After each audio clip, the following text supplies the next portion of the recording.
Bom dia, gente, sejam bem-vindos. Estamos no capítulo 3 da carta aos Efésios, esse canal onde você aqui lê um capítulo da Bíblia por dia. Quem tá chegando, seja muito bem-vindo. E é isso, vamos começar orando para a gente ver qual é a largura, profundidade, riqueza dos conhecimentos do amor de Deus, né?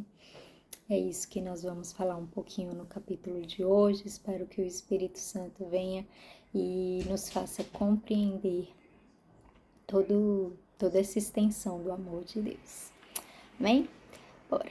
Amém, Deus. Obrigada pelo dia de hoje. Colocamos diante de Ti a nossa vida, a nossa existência, o nosso falar, Deus. A Tua palavra diz que a boca fala daquilo que o coração está cheio, por isso te pedimos em nome de Jesus, enche o nosso coração nesse momento de amor com a tua verdade, com as tuas palavras, com palavras também que lhe dão honra, glória, de exaltação, que possamos declarar com a nossa boca que só o Senhor é santo, que só o Senhor é Deus.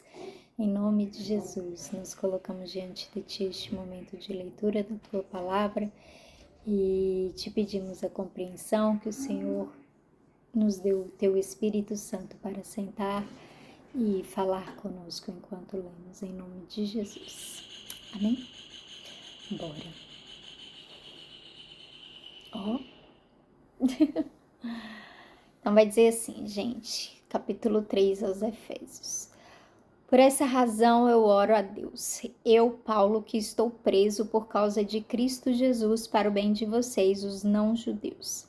Com certeza vocês já sabem que Deus, por causa da sua graça, me deu esse trabalho para o bem de vocês. Deus me revelou o seu plano secreto e fez com que eu o conhecesse. Eu escrevi isso em poucas palavras, e se vocês lerem o que escrevi, poderão saber como entendo o segredo de Cristo. No passado, esse segredo não foi contado aos seres humanos, mas agora, por meio do seu Espírito, Deus o revelou aos santos apóstolos e profetas. O segredo é este: por meio do Evangelho, os não-judeus participam com os judeus das bênçãos divinas. Eles são membros do mesmo corpo e participam da promessa que Deus fez por meio de Cristo Jesus. Graças ao dom que Deus, na sua bondade, me deu e pela ação do seu poder, eu fui colocado como servo do Evangelho. Eu sou menos do que o menor de todos os que pertencem a Deus, mas mesmo assim ele me deu este privilégio de anunciar aos não-judeus a boa notícia das imensas riquezas de Cristo. E também me deu o privilégio de fazer com que todos vejam como se realiza o plano secreto de Deus. Deus que criou tudo, escondeu esse segredo durante os tempos passados. E isso aconteceu a fim de que agora, por meio da igreja, as autoridades e os poderes angélicos do mundo celestial conheçam a sabedoria de Deus em todas as suas diferentes formas. Deus fez isso de acordo com o seu propósito eterno, que ele realizou por meio de Cristo Jesus, o nosso Senhor. Por estarmos unidos com Cristo, por meio da nossa fé nele, nós temos a coragem de nos apresentarmos na presença de Deus com toda a confiança. Portanto, eu lhes peço que não desanimem por causa dos meus sofrimentos por vocês, pois eles lhes trazem benefício. Por esse motivo, eu me ajoelho diante do Pai, de quem todas as famílias no céu e na terra recebem o seu verdadeiro nome, e peço a Deus que na riqueza da sua glória, ele, por meio do seu Espírito, dê a vocês poder para que sejam espiritualmente fortes. Peço também que, por meio da fé, Cristo viva no coração de vocês. E oro para que vocês tenham raízes e alicerces no amor, para que assim, junto com todo o povo de Deus, vocês possam compreender o amor de Cristo em toda a sua largura, comprimento, altura e profundidade. Sim, embora seja impossível conhecê-lo perfeitamente, peço que vocês venham a conhecê-lo, para que assim Deus possa encher completamente o ser de vocês com a sua natureza. E agora, que a glória seja dada a Deus, o qual, por meio do seu poder que age em nós, pode fazer muito mais do que nós pedimos ou até pensamos. Glória a Deus por meio da igreja e por meio de Cristo Jesus, por todos os tempos e para todos sempre. Amém. É isso. Nossa, eu acho que a iluminação aqui não ficou boa. Vamos tentar chegar para cá. Ai, socorro. Ixi, vai dar. Assim, melhorou, né? A gente fica sem um cenáriozinho bonito, mas vocês veem essa beldade. Brincadeira. Gente, então vamos lá. Aqui, o que eu aprendo desse capítulo é Paulo falando que Deus deu a ele um ministério e ele orava, ele ajoelhava, ele ficava preso, ele fazia absolutamente de tudo mesmo. Ele ficava aflito, ele ficava doente, não importava como. Paulo cumpria o seu ministério. Paulo implorava, clamava para que aquelas pessoas que o Senhor entregou para ele não perdesse de jeito nenhum. Que ele conseguisse alcançar, que ele conseguisse ministrar, que ele conseguisse passar aquilo que Deus colocou no coração deles para que eles conhecessem o amor, a profundidade, a largura da natureza e do amor de Deus. Para que assim a natureza de Deus fosse formando eles, para que eles entendessem que não havia absolutamente nada que Deus não pudesse lhes dar. E aí ele fala no final, né? Embora seja impossível conhecê-lo perfeitamente, peço que vocês venham a conhecê-lo para que assim Deus encha completamente o ser de vocês com a sua natureza. E agora que a glória seja dada a Deus, o qual por meio do seu poder que age em nós pode fazer muito mais do que nós pedimos ou pensamos. Paulo não imaginava que iria alcançar tanta gente. Paulo nunca se imaginou sequer como um apóstolo. Sim, ele lutava, ele fazia de tudo para ser para ser algo, né? Para ser algo na igreja. Vamos trazer para o nosso contexto? Vamos?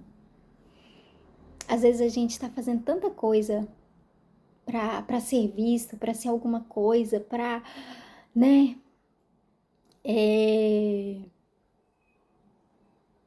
Mas Paulo nunca imaginou que chegaria onde chegaria.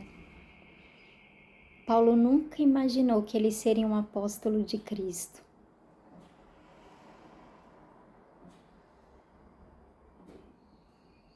Talvez ele visse ali aqueles sacerdotes, aqueles mestres, aqueles profetas da lei, e ele talvez almejasse. Ele fala na palavra, né, que ele foi ensinado ali aos pés de Gamaliel, um mestre, um exímio mestre, uma pessoa assim que conhecia a lei de cabo a rabo. E fala também que Paulo pedia para as pessoas, virava assim e falava: deixa eu ir lá perseguir os cristãos, deixa eu, que seja matar, que seja perseguir, que seja prender, deixa eu abafar essa mensagem dele para que a gente tenha, né? Então ele buscava de todas as formas ser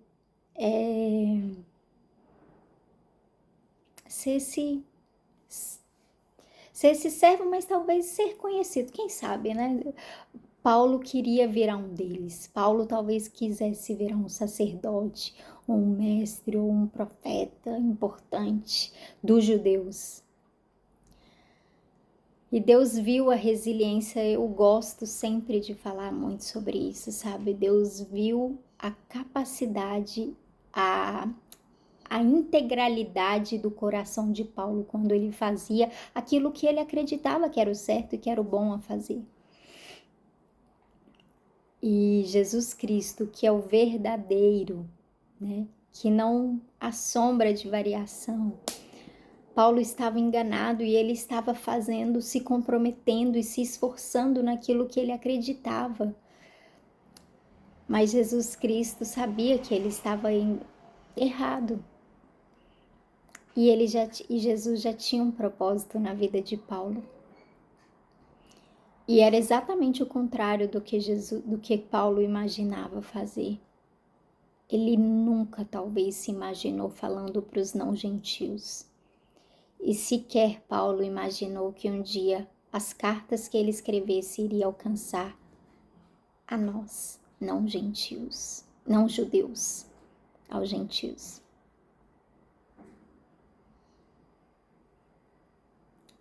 Então é isso, sabe?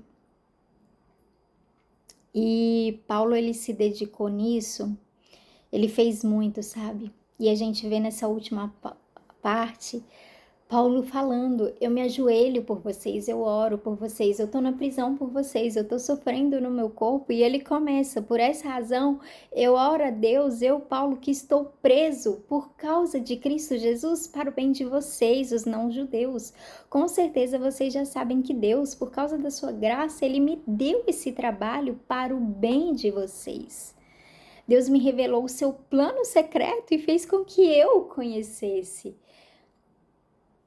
E aí ele fala, eu escrevi isso em poucas palavras, e se vocês lerem o que escrevi, poderão saber como eu entendo o segredo de Cristo. A gente vai ver nas outras cartas, Paulo ali falando como ele recebeu. Ele chegou a ser arrebatado até o terceiro céu, e ele teve revelações que ele sequer podia contar, que ele sequer podia falar. E se você, no passado, esse segredo não foi contado, mas agora ele está sendo contado pelos apóstolos, profetas.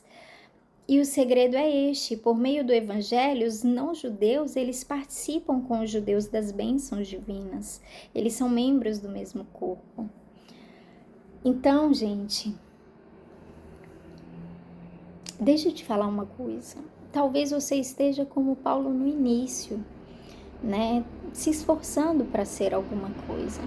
E eu falo isso e talvez isso sirva para mim, né? Talvez eu falo de uma experiência muito pessoal.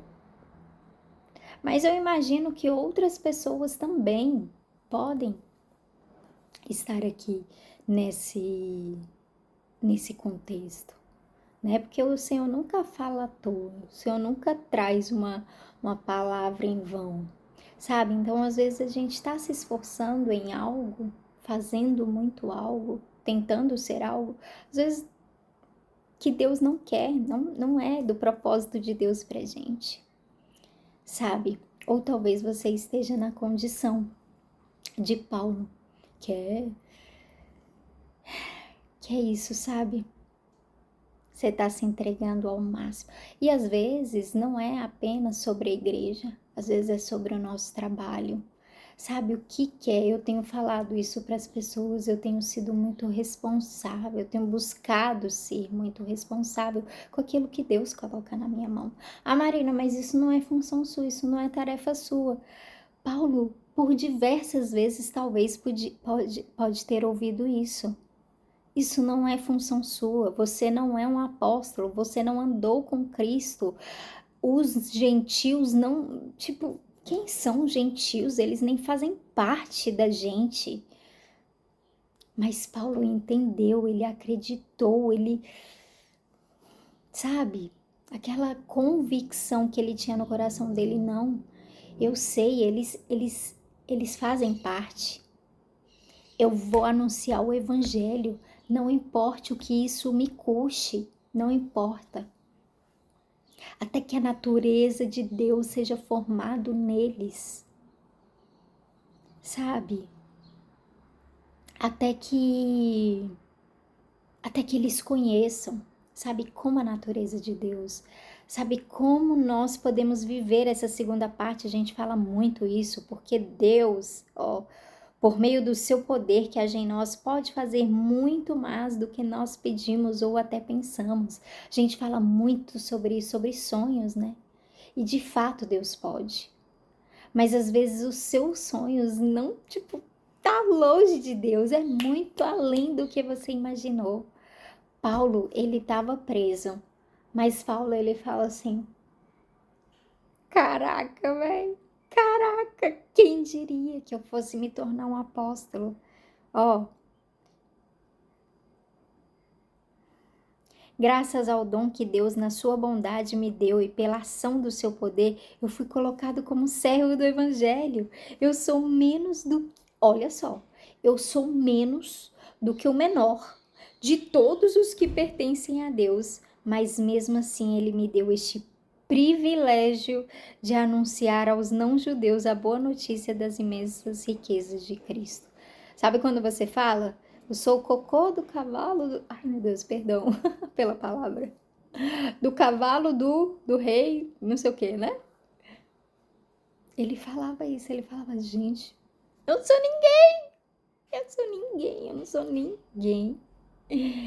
E olha o que Deus está fazendo. Olha para quem eu estou podendo falar. Olha quantos eu estou conseguindo alcançar. Entende? Paulo não imagina, nem imagina lá onde ele tá, sei lá onde ele tá, né? Que ele tá sendo falado e sendo inspirado aqui por nós. É isso.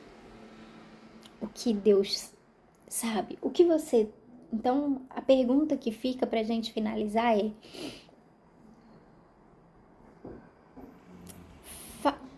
Não é nenhuma pergunta, calma, deixa eu primeiro falar. Você tem sido inteiro no seu coração, naquilo que você tem recebido nas suas mãos. Ai, mas eu não tenho recebido nada, eu sou dona de casa. Cara, pelo amor de Deus, você é dona de casa. Você tem filhos? Meu Deus do céu. Quantas pessoas no mundo querem ter filhos? Você tem a maior de todas as bênçãos, de todas as coisas, que você não sabe o que seu filho vai se tornar. Então, cara, pega seu filho e usa, tipo, inculca a palavra de Deus nesse menino, faz tudo por esse seu filho. Não é tudo no sentido de tipo, ai, o meu filho. Não. Dá o seu melhor pro seu filho. Põe esse menino para ser forte, corajoso, amado, bondoso, virtuoso, cheio de coisa boa aí. Faz de tudo pelo seu filho. Ah, não, mas eu tenho uma empresa para cuidar. Você tem uma empresa para cuidar? Você tem funcionário? Você tem... Gente, deixa eu falar uma coisa. A maior coisa que você pode ter é pessoas. Se você tem uma pessoa para cuidar, sério, você tem uma pessoa. Por isso que eu faço isso daqui com tanta, tipo, não importa se eu tenho uma, duas, três pessoas assistindo e curtindo. O que, tipo, cara, essa pessoa pode virar qualquer coisa, pode virar o Billy Graham. Então, eu faço com muita, tipo, o meu melhor. A melhor coisa que eu posso entregar, eu entrego para essa pessoa. Se você tem uma pessoa, duas pessoas, ponto. Ah, mas eu não tenho pessoa, eu tenho coisa. Eu trabalho com marcenaria. José era carpinteiro. Ele teve Jesus. Por que que ele fez aqui? Por que que Deus deu esse privilégio a ele? E não somente isso, né? Ele apareceu, falou com José, orientou José. Querido, seja o que for que você tiver nas mãos, seja responsável com isso. Seja íntegro, seja fiel, seja bondoso, seja tudo que Deus te chamou para ser. E aí, se você estiver no caminho errado, Deus vai te colocar no caminho dele. Se você já estiver no caminho certo, sabe? Não importa o que você passar, Deus vai te usar assim poderosamente. Você nem imagina onde o que você faz vai chegar, como Paulo não imaginava. Amém? Deus abençoe. Tchau, tchau.